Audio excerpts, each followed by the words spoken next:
JMUs are gonna love it. Of course, like we saw the Nick Kroll reference, you know. Yeah. So it's just part of the public zeitgeist. It's part of it's just a contribution to the world, and we just got to kind of be a part of that for a little piece of the time. Mm-hmm.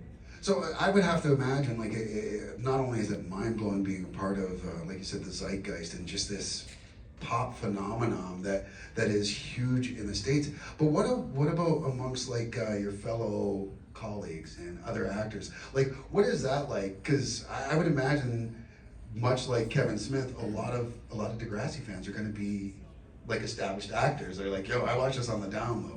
Who I guess my question is, who's the one person that surprised you the most? That was like, yo, I watched Sarah Silverman. I would love to hear how that conversation went. I just don't know if there's kids in the audience. Well, I don't have the personal like conversation with her, but she did put out on her show a little comedy clip. She references Degrassi, like a few characters. So you kind of go like, she watches Degrassi, and there's like little tip-offs, right? Pop culture tip-offs. Like Love it. Yeah. There was a signing that a few of us, I don't think either of you two were there, but in LA, and there was also like very, very long line. It was like straight out of the movies. We were, as soon as the doors opened from our limo, security had to like clear a path through this screaming crowd. I hadn't seen anything like that before. And we signed for about 6 hours straight with a little break, and we met David Hasselhoff's wife and kids, and said like David was in line with us, but he just couldn't wait anymore. He had somewhere else. You were there for that, okay? Never remember me. Sorry, Mel. Sorry. Yeah, there are many memories of you I have to block out to just be able to get on with my normal day. Yeah.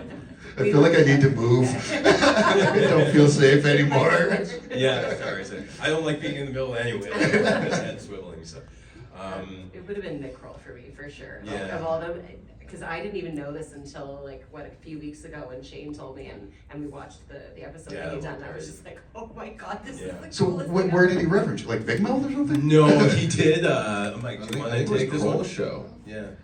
They did an entire spoof called Wheels Ontario, and I wonder who that was about. yeah. Was Kendrick Lamar on that? Yeah, it was like so surreal watching that. It was probably like it was a full episode basically. He had just dedicated almost an entire episode to. And yeah, Nick Kroll played like a new kid to Degrassi essentially. It wasn't called Degrassi, but like they all had typical Canadian accents on. It was hilarious. Everybody was called Gord. It was weird. See, nobody laughs at that. We're the only Canadians on here, obviously. It was Doug Deep Gord. cut. No. Deep cut. Deep cut. So folks.